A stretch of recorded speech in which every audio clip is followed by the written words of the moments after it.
Indonesia has a bold strategy to have renewable sources account for approximately a quarter of its energy mix by 2025. Carbon emission matters to people because within the recent decades, we noticed that there has been an increasing temperature globally, which is causing the climate crisis.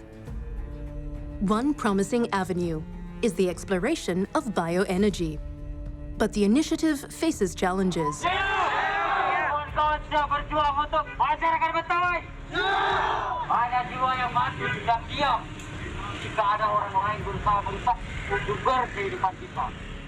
Indonesia target 10.2 million tons of biomass for 52 coal-fired power plants. 10 million tons will come from wood. And where is this wood comes from?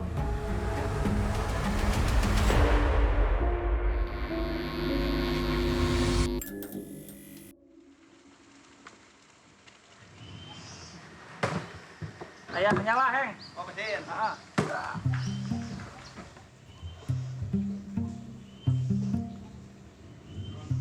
PLN Energy Prima is a subsidiary of state-owned electricity company PLN. It is responsible for ensuring adequate fuel supplies to company-owned power plants. Kayak kebakar itu ya? Iya, jadi kayak kebakar. Biomass Director, Aris, oversees and ensures the reliable supply of biomass for the production of bioenergy throughout the country. Sehari bisa berapa ton, Pak?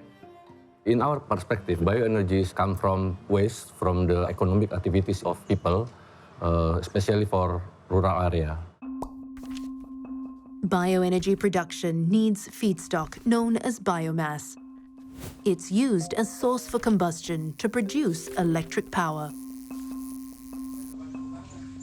There are a lot of types of biomass feedstock from the agriculture and the plantation, like paddy waste, also the palm waste, and also from the palm floor waste, etc. Typically, bioenergy power plants utilize biomass combustion to generate heat, which in turn boils water and produces steam. The steam powers a turbine connected to a generator, converting rotational energy into electricity.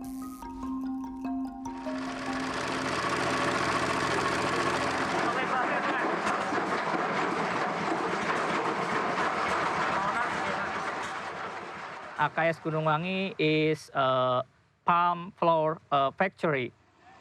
We create the flour from these palm trees. These palm trees will grind it in this machine. And then this machine will create a wet flour and then dry. Si limbahnya masuk ke sana yang diproses untuk biomass. Situ ya limbahnya terus diproses masuk ke diayak gitu ya Pak. Betul, ya. Ini apa untuk nyucinya gitu ya Pak? Nyuci. Betul. Ya, jadi si pati aren masuk ke sini, kemudian dicuci jadi tepung basah, kemudian nanti masuk ke sana untuk dikeringkan jadi tepung. Oh, dijemur lagi, dikeringkan. Over the past few months, Aris has collaborated with Irfan to explore the use of waste from palm flour processing as bioenergy feedstock. This is the palm flour waste from these facilities, and this is can be processed, become biomass. Only simple process of the biomass processing in this kind of the waste, and just sieving it, and this is become the form of like sawdust. We can use directly and become biomass. The factory produces around 5 tons of palm biomass daily, equivalent to a truckload, and sells it for $20 US.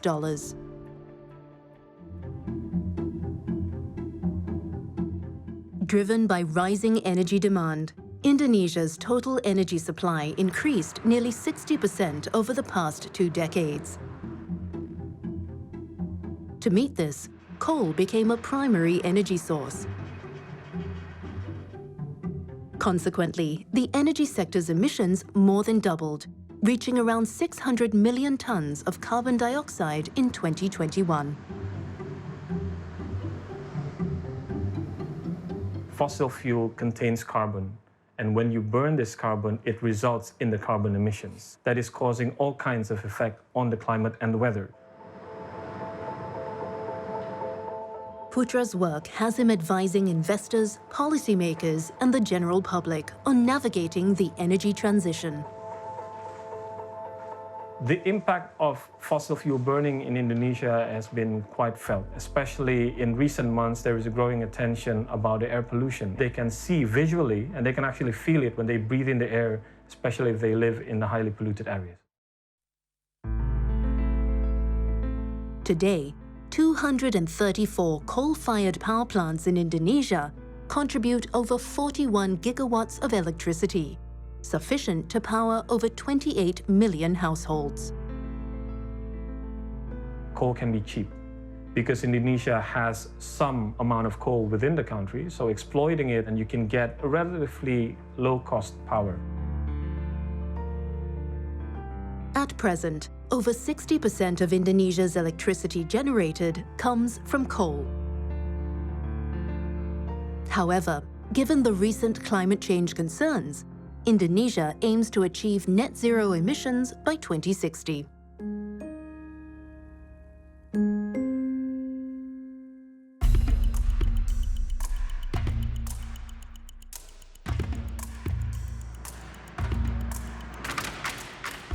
To achieve its renewable energy target, the use of bioenergy plays a significant role. One option is to gradually change existing coal-fired power plants into co-firing power plants. For the past 3 years, the Indramayu coal power plant has been employing co-firing using biomass along with coal.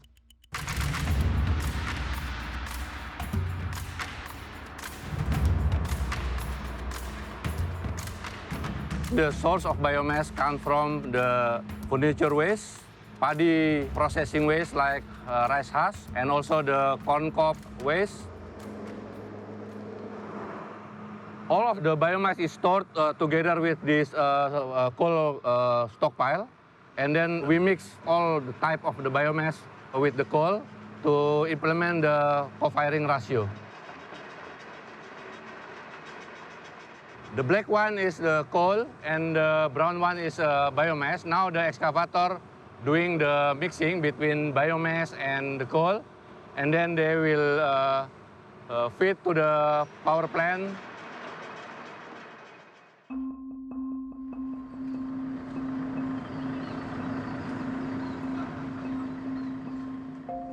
Munif, the plant manager, has been overseeing the integration of the co-firing process since 2021. We use approximately 1 to 3% of biomass to generate electricity. So total coal is 12,000 tons. So it's probably around 100 tons of biomass that we use to produce our electricity.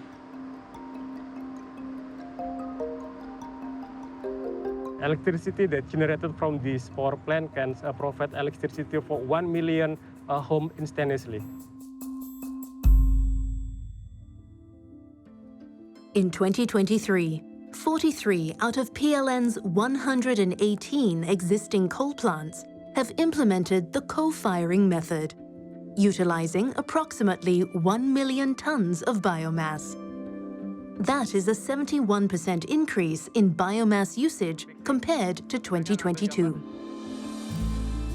The co-firing biomass in coal power plant will reduce the CO2 emission as well as the sulfur oxide emission. Also the reduction of the emission from biomass waste from agriculture waste and the wood waste.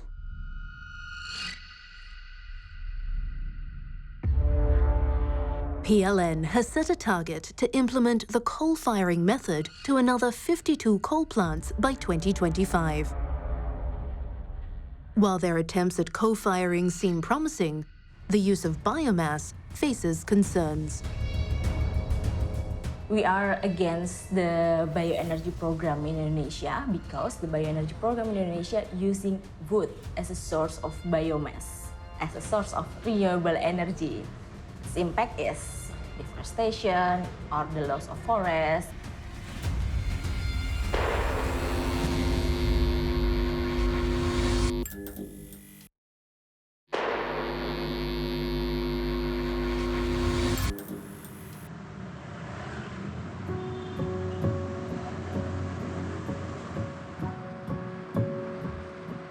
While bioenergy gains a foothold in the country, not all on the ground support the initiative.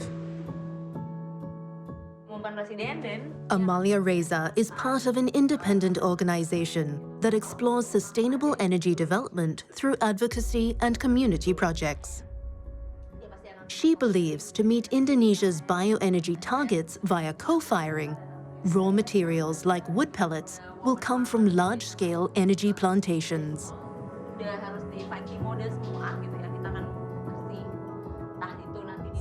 For 52 coal-fired power plant, 8 to 10 million tons will come from wood. And where is this wood comes from? It comes from energy plantation. An energy plantation is a large-scale agricultural area where fast-growing crops like trees or shrubs are cultivated to produce biomass. Amalia fears the initiative would sacrifice much of the existing natural forest lands. There is already 31 corporation, 31 concession in Indonesia commit to develop energy plantation in their concession. So it's all around Indonesia. According to the Indonesian Ministry of Environment and Forestry, the country's remaining 96 million hectares of natural forest cover over 50% of its landmass. Indonesia's natural forests are one of the world's most vital global carbon sinks. Carbon sink is an opposite of carbon emission. It's a sequestration of carbon from the atmosphere. And in Indonesia and many other countries, we also have natural carbon sink. It's like the forest and ocean and also wetlands. Wetlands as in mangrove and peatlands. It's absorb carbon from the atmosphere and keep it in the ground. So it will help to tackle or fight the climate crisis. Trend Asia's research suggests that to meet the demand for wood as biomass feedstock, approximately 2.33 million hectares of energy plantations would be required. This is equivalent to 35 times the area of Jakarta province, or slightly over 3 million football fields. The deforestation that will occur to make way for these plantations could also result in a loss of Indonesia's natural carbon sink. Indonesian forest is special because we have a rainforest. It's contain many biodiversity, so it absorbs a lot more carbon than a monoculture forest. Our government doesn't let this monoculture to absorb all of the carbon emission released in the atmosphere from deforestation, because in 5 years it will be cut down, so we will never pay back the carbon debt. Carbon debt is basically when you burn anything, a fossil fuel, for example, coal, the moment you burn it, you're going to cause some emissions, right? And the same logic goes for biomass. The moment you burn it, you're going to cause some emissions. The logic on the biomass space, however, is quite different because there is an underlying promise that by burning biomass, as the tree is planted again and regrowth over the years, it can recapture those emissions. So once you release it, and how long will it take before it's finally recaptured back into the soil and within the trees? So this is basically the period where the carbon debt is generated. Currently, PLN's co-firing program sources its biomass from agricultural, plantation, and forestry residues, and waste such as sawdust and rice husks. We use the methodology of using the organic waste from the processing, food processing and wood processing. We utilize the waste from the activities or economical activities of the people. Biomass is competitive with the coal market price because the wood biomass processing is actually same like coal processing. So in terms of market-to-market price basis, this is competitive. While processing costs are competitive, the raw materials are not. And that makes it challenging to procure and utilize wood pellets for energy generation. Moreover, due to government-regulated pricing of coal for power plants, 1 ton of coal is priced at about $70 US, whereas a ton of wood pellets could cost around $100 US. This makes it a less viable option for companies.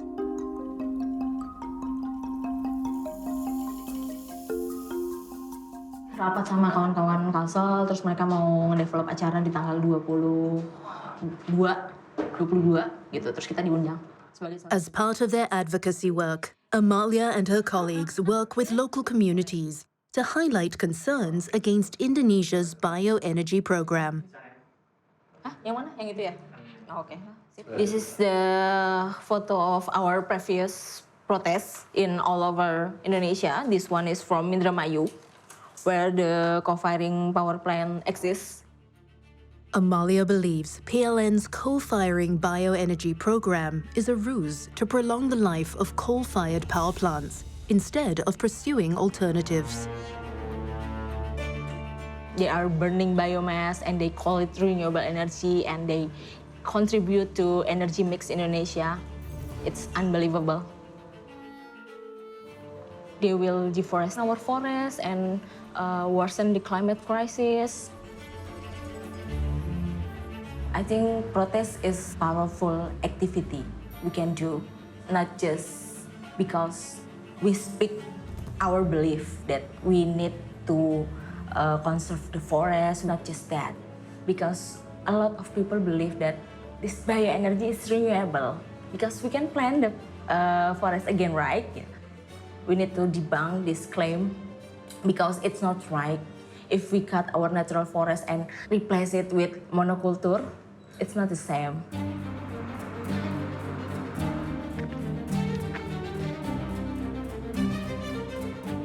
Ada potensi penambahan stockpile nggak Pak kira-kira di surrounding area baik yang di dalam pagar PLTU maupun sekitaran itu? Aris feels, in the interim, the co-firing method using biomass as an option is more suitable to address Indonesia's renewable energy targets and reduce carbon emissions. It is very hard to convert all the fossil fuel to the renewable fuel, especially coal to biomass. 100% to be converted, it is very, very hard and mostly impossible. Because we need time to develop the ecosystem. We need time to develop also the energy efficiency in some part of the energy utilization to maintain the reliability of electricity supply to this country. Shutting down Indonesia's entire fleet of 118 coal plants would require an estimated $37 billion US. Beyond the cost, factors such as infrastructure limitations, Indonesia's coal reserves, pricing policies, and the need for energy security during a transitional phase are all crucial considerations.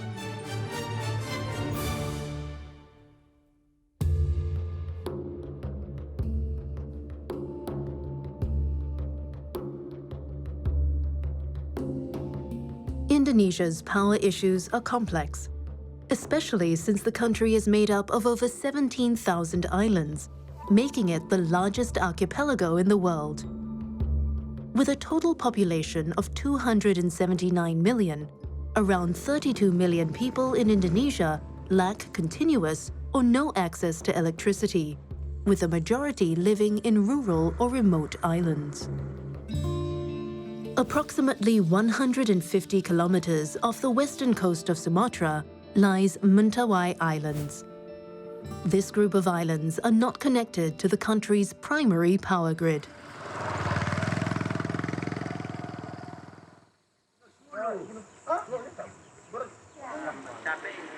Kenapa, Pak? Oh, nggak kelihatan, Pak. Ya, ini saya juga mau. Nelly is a resident of Madubag village, situated in one of Mentawai's larger islands, Siberut. Since her marriage in 1996, she has resided in this village.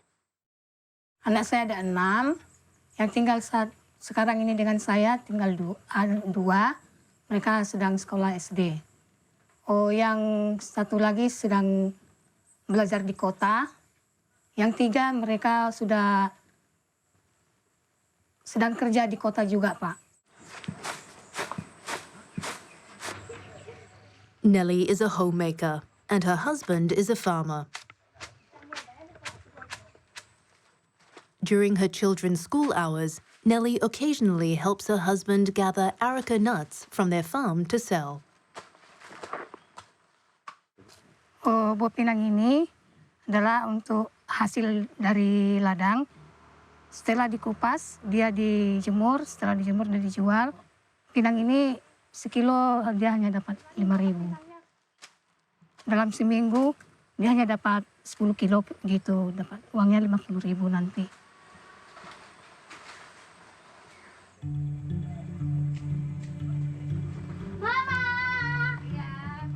Along with the more than 3,500 residents, Nelly's access to electricity is limited to the hours of 5 p.m. to 12 a.m. daily, powered by a diesel generator in the village.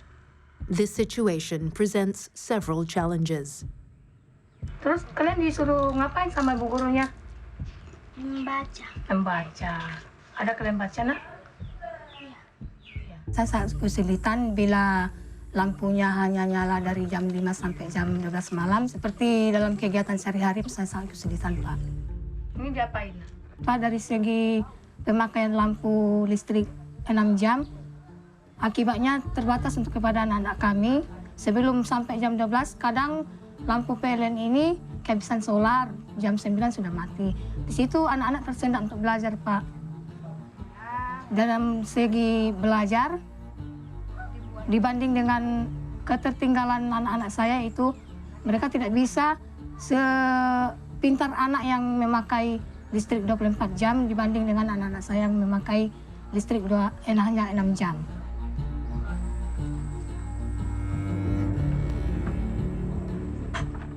Karena sekarang zaman modern, kita punya hak untuk membutuhkan listrik setiap 24 jam.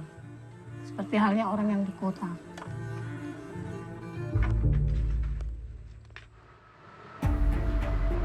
There was no electricity grid before, so we will have to build a power plant and then electricity grids to more than 1,200 households.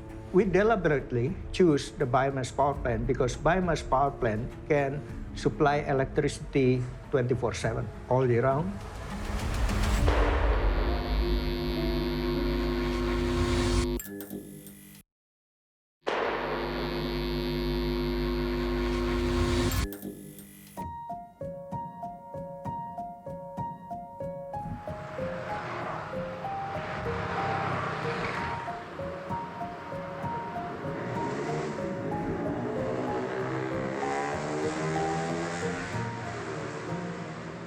Entrepreneur Jaya Wahono runs Clean Power Indonesia.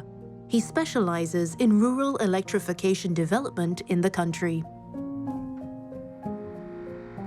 There's a big trend going on all over the world to do energy transition and also to have a low carbon development.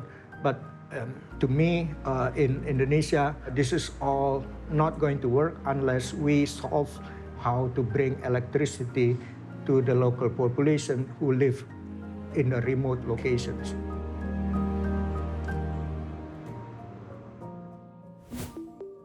Indonesia is a big archipelago nation.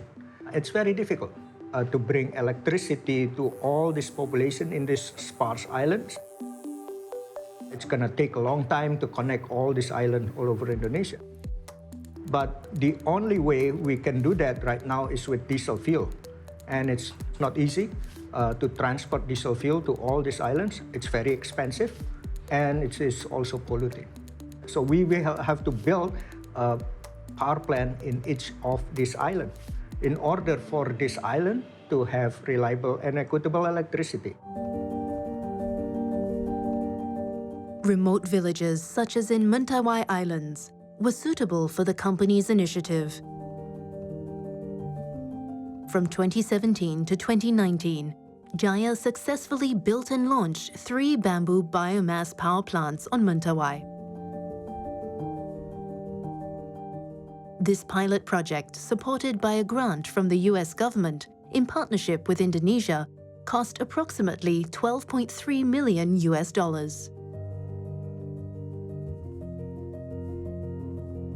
We built 3 biomass power plants in 3 villages, namely the Matotonan, Madobak, and Saliguma. So it's not even in the megawatt scale. Madobak has 300 kilowatt. Saliguma has 250 kilowatt. Overall, it supplies more than 1,200 households and several businesses.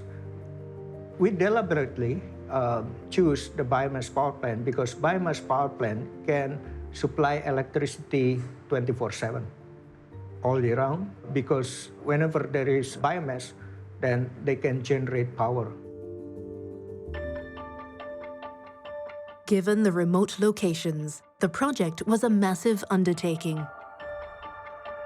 There was no electricity grid before, so we will have to build the power plant and then electricity grids to more than 1,200 households and businesses. When we build the power plant, it's not only all this equipment has to be brought in by land or water transport, but also by helicopters. But we want to show that, okay, if the local population grow the bamboo and the power plant is available, then there is economic activity generated from that project.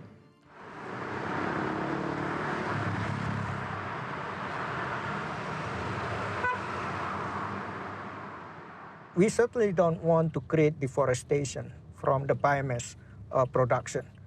And we also want to make sure that the biomass is produced by the local community, so the economic impact will be much bigger than the industry that we are replacing, which is the coal mining.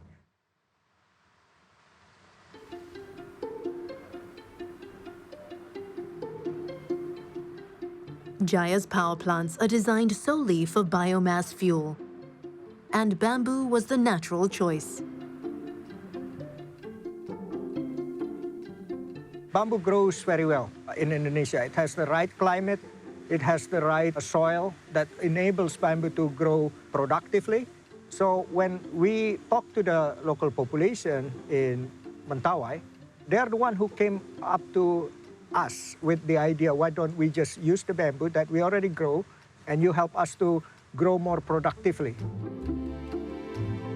Locals in the villages were given 100 bamboo seedlings to cultivate bamboo forests on their lands.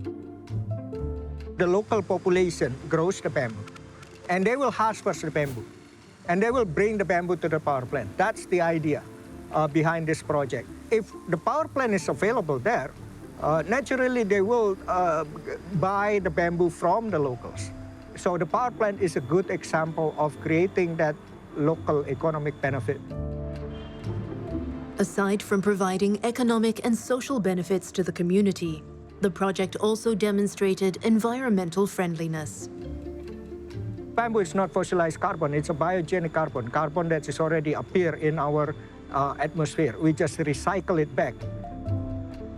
Bamboo is a grass, so it's not a tree. When we planted bamboo and harvest the bamboo, it will grow back by itself. We don't need to replant bamboo all the time, unlike the tree that it's been grown all over the world for biomass production. While bamboo biomass has immense potential for energy production, its utilization for electricity generation is not as widespread as other biomass sources. However, countries like India, China, Japan, and Vietnam are exploring bamboo's viability for large-scale power generation through pilot projects and feasibility studies.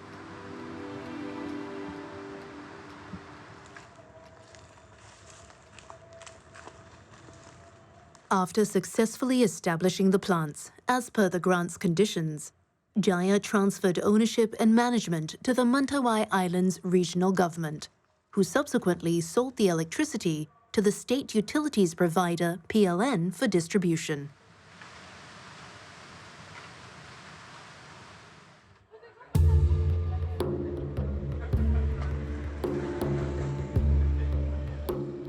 Although the power plants no longer work, the village now has power lines and a grid that were installed when the plants were built.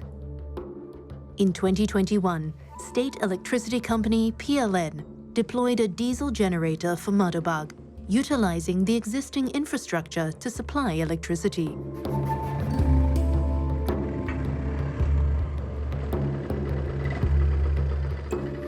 Madobag resident Langi is responsible for the daily operation of this generator. Pekerjaan saya nyalahin generator untuk warga. Setiap hari saya hidupkan mesin dari jam 5 ke jam 12. Pertama saya ke mesin, lalu saya mengisi air radiator. Lalu kita cek dulu olinya. Kalau levelnya bagus, oke. Kalau kurang levelnya kita tambah. The generator uses about 130 liters of diesel, equivalent to the fuel consumption of 2 cars per day.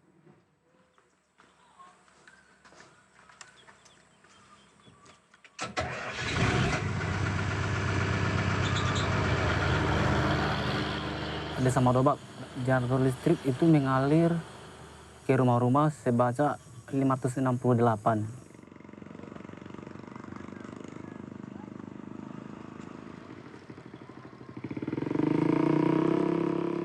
Although there is an electricity supply, villagers need to purchase credits or tokens from local vendors to access the electricity in their homes. Today, Nelly needs to buy tokens for the upcoming month. Pak, mau ngisi token. Token berapa? Token 50. Ini apa ya? Langsung kasih. Tokens can be purchased via a utilities app and is available in different package sizes according to usage needs. Saya ngisi token 50, itu harganya saya bayar 55.000, Pak.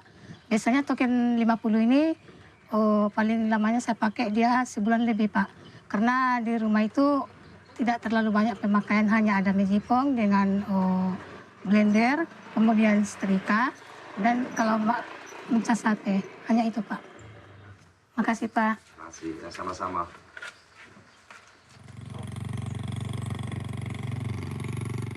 Back at her home, Nelly enters the token number supplied by the vendor into a prepaid electricity meter to ensure electricity connection for the month.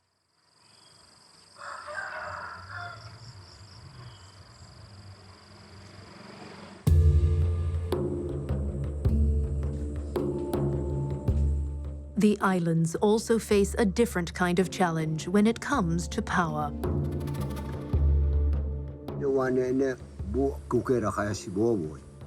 Bara na kapuno tete umaini ta nai pa pakatai kaia. Kara kue kai kaleleu anai nagde. Kara kue kai kaleleu anai ana alat nalat numamai. Kara kue kai kaleleu anai lengai gogok mai, anai lengai kab mai.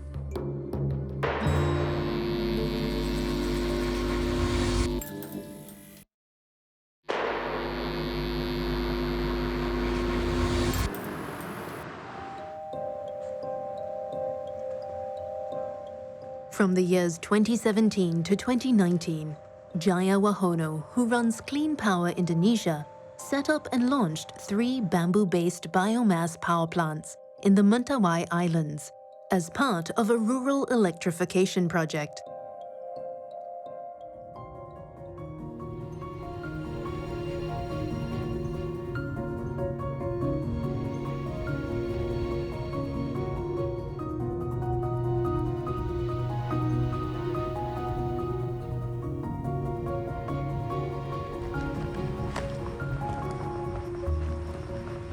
According to Madobag village chief Johannes, the power plants worked for about 3 years, from 2018 to 2020, and the village had access to free electricity. However, not long after, the bamboo-based power plant ceased operations. Pertama, kebutuhan bambunya tidak cukup di Madobag ini. Sementara yang dibutuhkan bambu itu berton-ton, bukan per kilo. Sehingga tidak mampu kapasitas bambu yang ada di Desa Madobak. Yang kedua, karena tidak ada orang ahli yang dikirimkan di sini dan menetap di sini. Kalau dia punya orang teknisi asli yang paham, saya pikir itu masih aktif sampai sekarang. So we built it in 2017, 2018. We hand it over to the local government to do whatever necessary. And then COVID hits in 2020. It's not easy to have scaling up or bringing the full operation of a new power plant during the COVID because everything ceased and also there's some restriction of travel into the island and then some of the parts that cannot arrive in that site on time. And also because of cash flow that is not coming to their power plant as planned. So that's some of the challenges.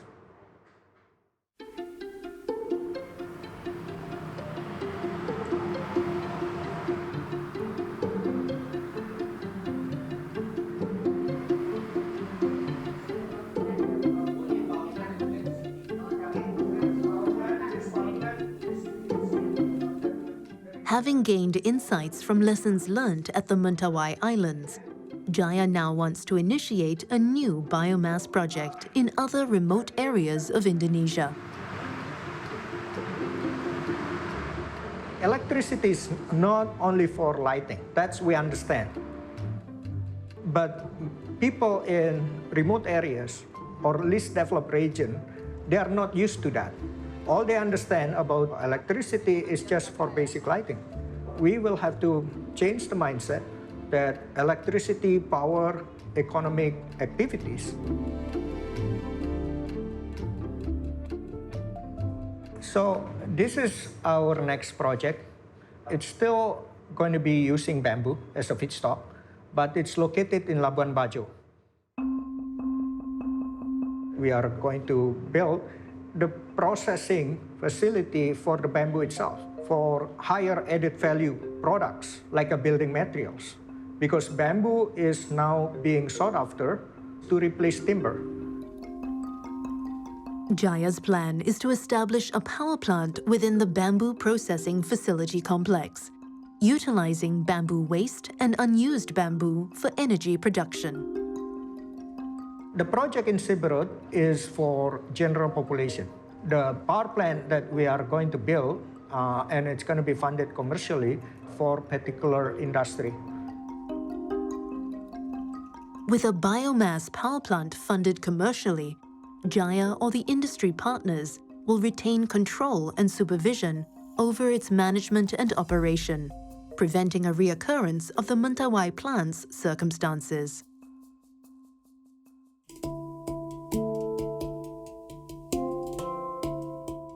Meanwhile, Indonesia's bioenergy strategy has raised concerns among Mentawai's indigenous communities, who fear that their ancestral lands will be cleared to make room for energy plantations. Alexandro Amai Jairo is a Sikire, a traditional healer and Mentawai elder. He relies on the forest both for his own livelihood and for the well-being of his community. Bu kukera kaya si bomo. Bara na kapuno tete mining ta nai pa pakatai kaya. Kara kue kai kaleleu anai nagde. Kara kue kai kaleleu anai ana alat nalat numamai. Kara kue kai kaleleu anai lengai gogok mai, anai lengai kab mai. Kara kue kai ta nana alake belage. Kara kue kai ta nana yan alake mai kapai kue kai. Susah kai lekke kasi ta anai puri manuai jan.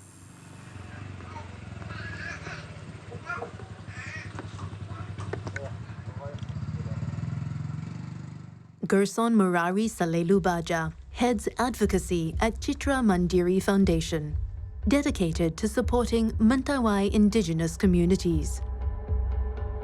With his team, he organizes demonstrations and protests against exploitation of indigenous land rights.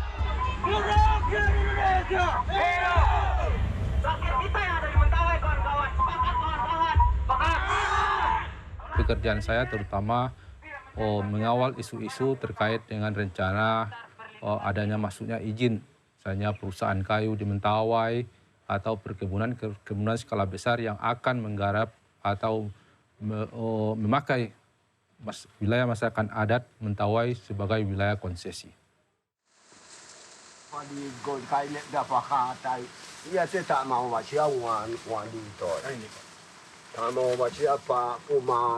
Ketika perusahaan beroperasi, tanah mereka sebenarnya tidak kembali kepada masyarakat itu sendiri. Tanah mereka akan beralih kepunyaan kepada negara. Yang menjadi kekhawatiran kita sebagai orang Mentawai, saya sebagai orang Mentawai, buat tanah akan hilang, hutan akan hilang, tanaman obat akan susah, dan orang Mentawai akan menjadi orang yang miskin dan akan tergantung dengan pihak luar. Ini aneh kutung, pernah kutung amai. Batak te kutung akekai, abag mai, uma mai, une putin gulab mai, puka ke mai, ane akan mai lagek, ane alake mai pui bajab mai, puro roga mai, putin gulab mai. Ya te aku penting kalian. Karena tane katul mana, pona mai ku kira kecai kap malah cina kap li katai tane katul. Oh tu ane ini katul wanya len. Ke sabbe ku urere kap aku ku kau mau. Ku arale alwo waktu ye ke wali tu sakile lu tal aine dala.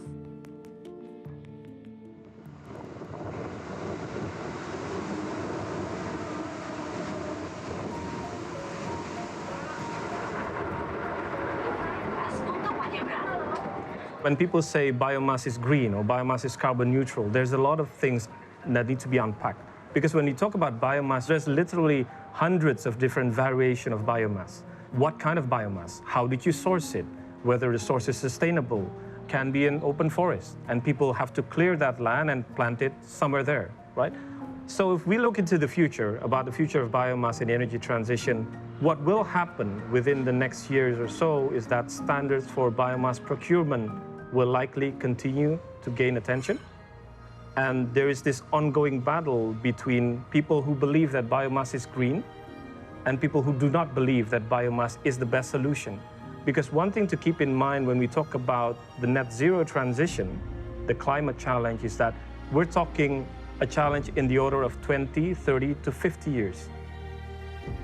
Now, if you want to start burning trees and it's going to take you another 20 years to recapture those emissions, a lot of people will have issues with that. So how people will source the biomass will increasingly be gaining attention. Madhubag villager Nelly and her family live with limited access to electricity daily. She hopes the situation changes for the better. Kami mengharapkan listrik ini menyala 24 jam untuk kami, terutama untuk kami yang di bagian pelosok.